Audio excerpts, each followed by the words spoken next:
everyone, and welcome back to Nonviolence International's YouTube channel. This is our Spotlight series where we talk with activists, scholars, and advocates leading the way in global action. My name is Rachel, and today I have the pleasure to interview Professor of Politics and Chair of Middle Eastern Studies at the University of San Francisco, Professor Stephen Zunes. Dr. Zunes has been described as a leading expert and is the author of scores of articles on international terrorism, nuclear nonproliferation, strategic nonviolent action, and human rights. Thank you for taking the time to speak with me today, Dr. Zunes. It's a pleasure.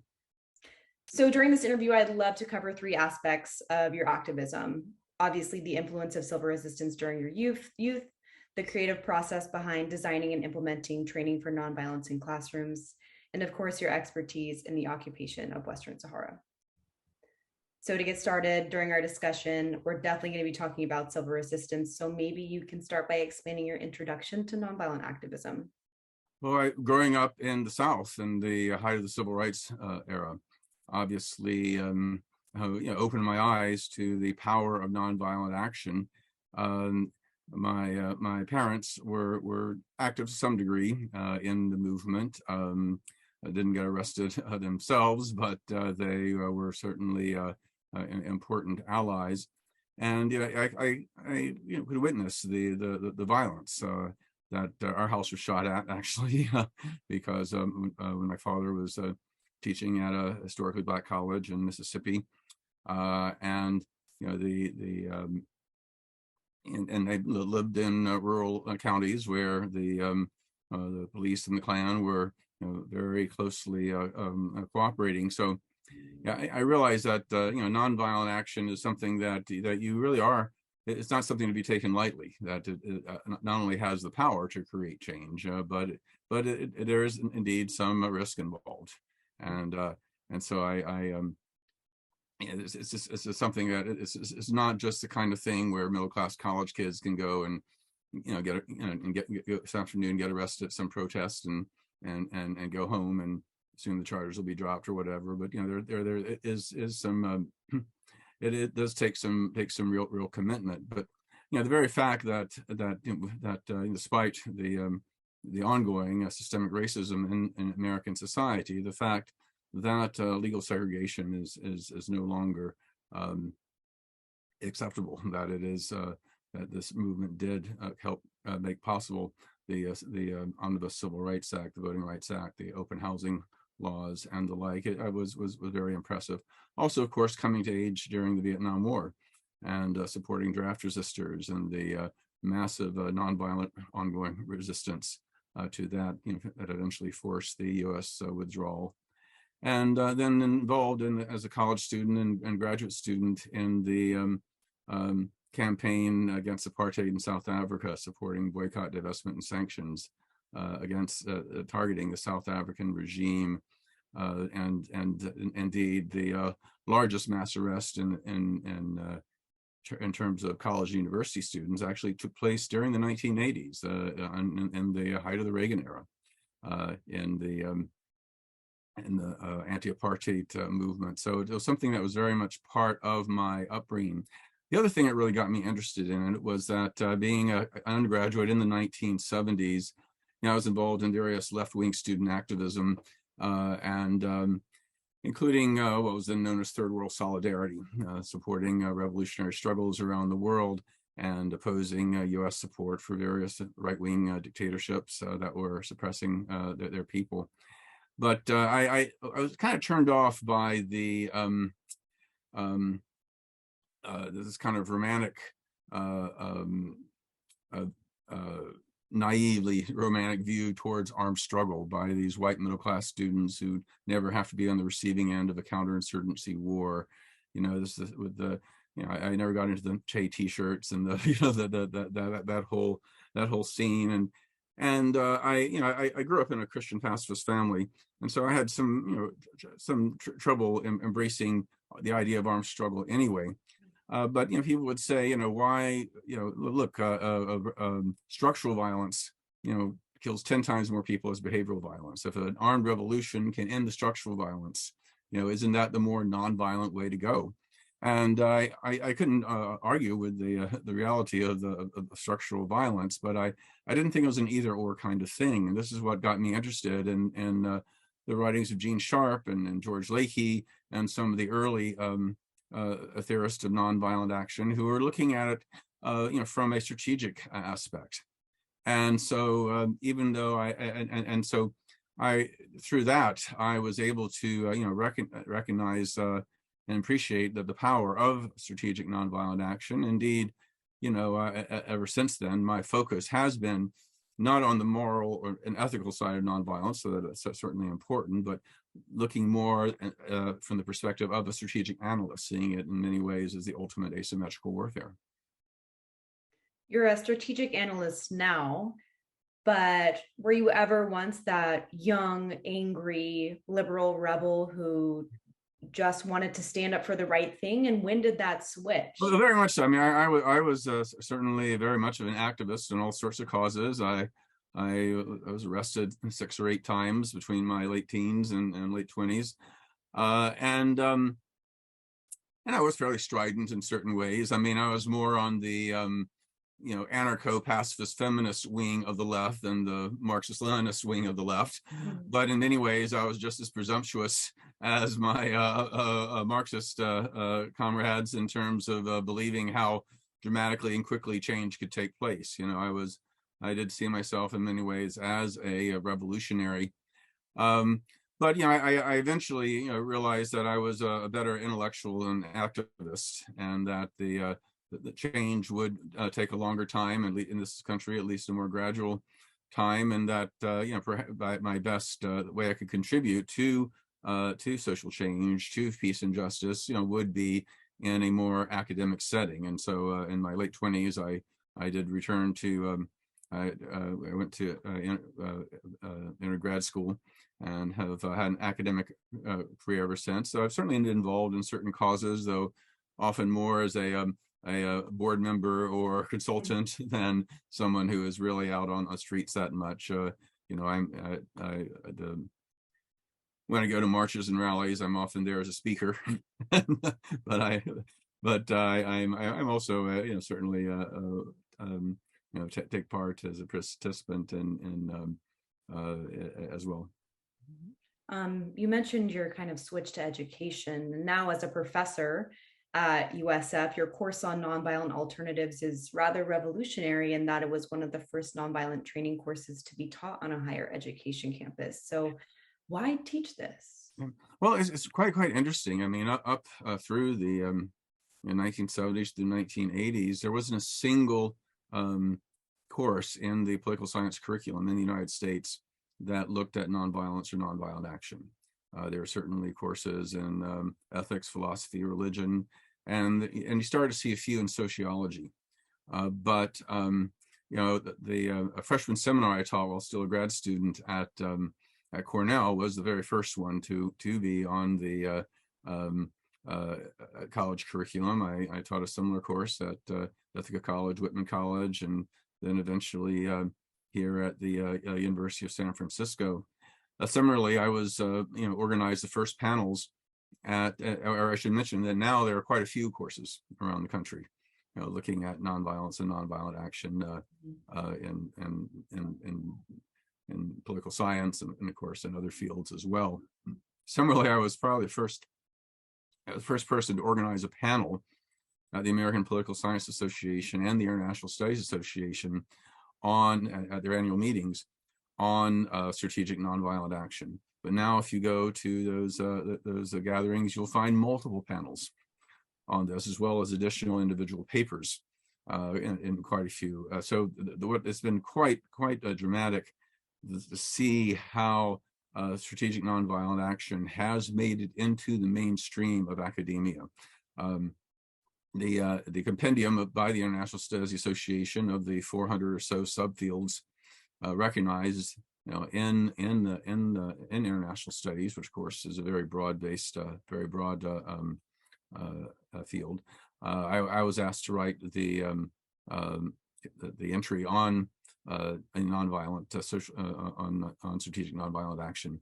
So it was striking, in putting that together to see just how much the field has grown. I would agree that the field has grown exponentially. But as a student who studies civil resistance, my biggest regret is that I didn't learn about it sooner. And our K through 12 education system teaches history in the way that idolizes war and violence. So, what steps can we take to not only have nonviolent alternatives taught in higher level academia, but also to those younger generations? Well, I think certainly the way history is taught, it could certainly put more emphasis on nonviolent action. Most students learn about the civil rights movement, but which is obviously important. But there's so many more movements out there that have really impacted the direction our country has gone from the very beginning. Indeed, many people don't realize that the nonviolent resistance to British colonialism was massive and in many ways significant as the armed revolution that we read about in our history books. There's a but to see the fact that these movements have been are around the world in all sorts of different cultures and regions. This really is a universal phenomenon. There are certainly those who are trying to bring this history into K through 12 education.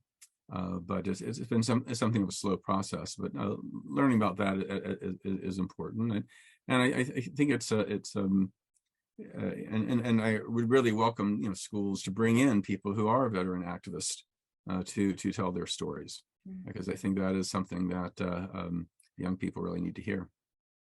Absolutely. And you're often sought out for your impartiality, your ethos, and your expertise for interviews or comments on current affairs. So, why is it important that you step outside the world of academia and you share your strategies globally, either through interviews or publications? Well, I mean, I have certainly done my share of publication in academic journals and that kind of thing.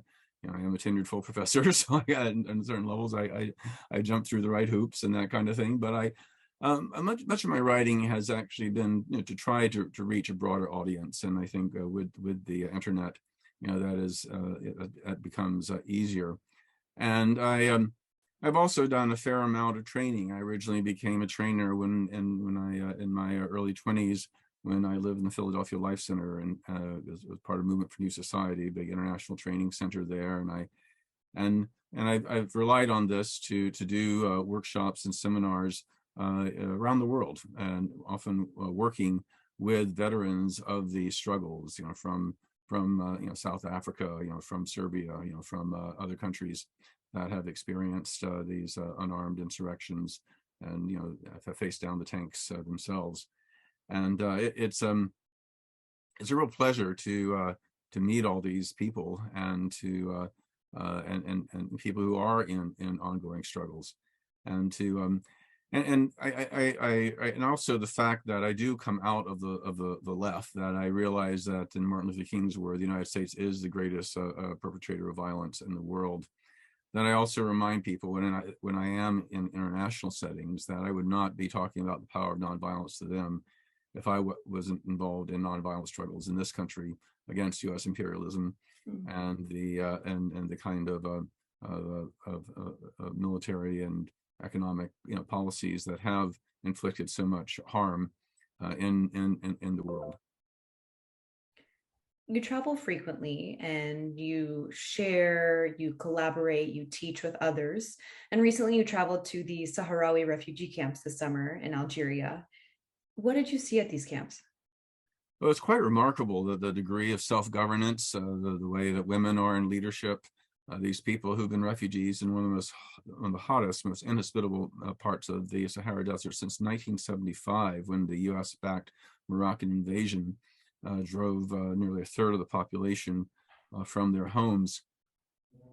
And it was very impressed, with the way they have almost universal literacy, the way women are in leadership in so many positions. The way it challenges many of the stereotypes Americans have of the Arab Islamic world. Within Western Sahara, which I've also visited, it is a terribly oppressive situation. Freedom House ranks Western Sahara 209th out of 210 countries in the world in terms of political freedom. Only Syria is worse. But it was quite impressive to meet with the leaders of the nonviolent movement there, who've been subjected to beatings, torture, rape, killings, and yet against the U.S.-backed occupation. Yet they are they have persisted. I met with Amintu Haidar, known as the Saharan Gandhi, who's been won the whole series, the Right Livelihood Award, the Civic Courage Award, the Robert F. Kennedy Human Rights Award, nominated multiple times for the Nobel Peace Prize. She's really a remarkable a woman, and so I think that it is always inspiring to see people in struggle, and it's always very sad to see, particularly as in the case of Western Sahara, as with Palestine and quite a few other places, the United States is playing a major role in suppression of people struggling for their freedom. Why does the United States have such a heavy hand in Western Sahara right now? I think primarily it's because the Morocco is considered a strategic ally of the United States. And as we've done for many decades, the U.S. is often willing to overlook violations of human rights, international legal norms. And it's particularly ironic right now.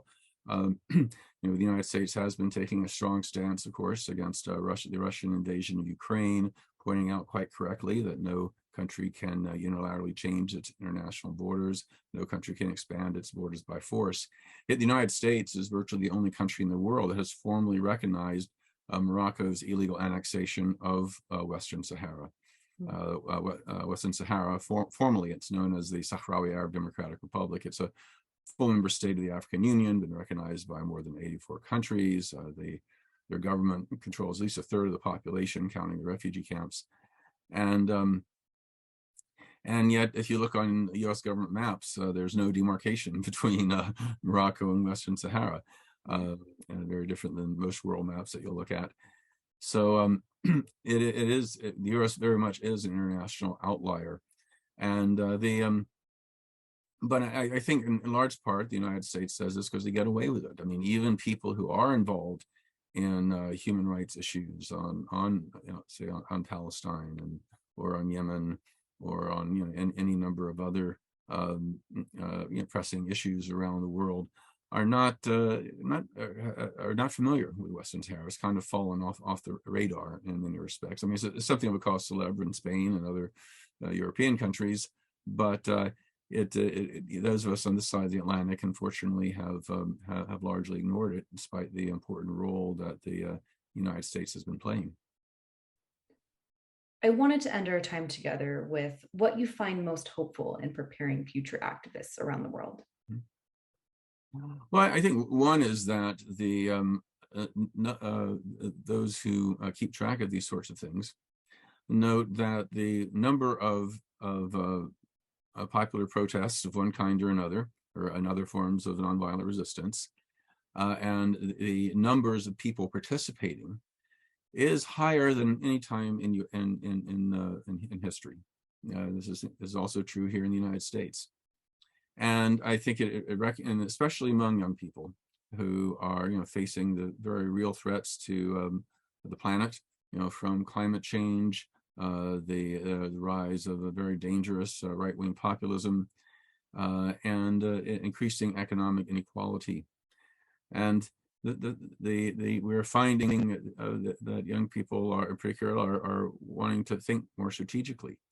There are a number of groups now that are doing lots of nonviolence training, and they're waiting lists of people who want to get involved and learn more skills, and that many of the leaders are increasing number of leaders are women and people of color, and that we have a lot more diversity in the ranks. In fact, there's greater awareness about intersectionalities, and which is critical if you're going to build a movement. You need to be a movement where people of different backgrounds can feel included and feel comfortable. So I'm quite excited about this growing interest in the power of nonviolent action. Also, related to what I was talking about, the acceptance in academia, we now have more and more empirical data than ever, demonstrating the efficacy of nonviolent action, how it's far more effective than armed struggle. And that, at least in countries like the United States, where we're really uptight about private property, that, throwing projectiles at cops and smashing windows at businesses ends up hurting a movement rather than helping it. And that so this is not just again, someone trying to impose a certain values, moral arguments against property destruction or whatever, but just again, the empirical data shows quite clearly that that's not the best way to grow a movement. So the fact that we have more people interested in learning about nonviolent action, engaging in nonviolent action, combined with the greater information we have about nonviolent action, how and why it works, I think it's hard not to feel hopeful, despite everything else that's going on in the world. What would you tell anyone with maybe some doubts, or anyone who just wants to get involved in nonviolent actions? What advice would you give them? Well, I think part of it would be to become engaged. Find an issue where one feels passionate, and find out about groups who are working on it, and learn about nonviolent action, how it works and why, the theory, the dynamics, the history, and how it's made such a difference in so many areas. And that, as bad as things are right now, things have been worse. And a major reason that they're not as bad now is that you have had these again, nonviolent movements for change. And so I would say, get educated and get involved. Thank you. Thank you to everyone for taking the time to watch my interview with Dr. Zunes. If you want to learn more about Stephen Zunes, his work at USF, and other great things he's a part of, please check out the links in the description. Thank you again for taking the time to have this important discussion with me, and I look forward to seeing more of your work. Thank you. If you think these conversations are important and would like to see them continue, please consider supporting NVI and the work we do by subscribing to this YouTube channel, following us on Twitter and Facebook, and visiting our website. Please consider donating to our organization and checking out our nonviolent training archive and database linked in this description. Every little bit counts to help build a more just and nonviolent world.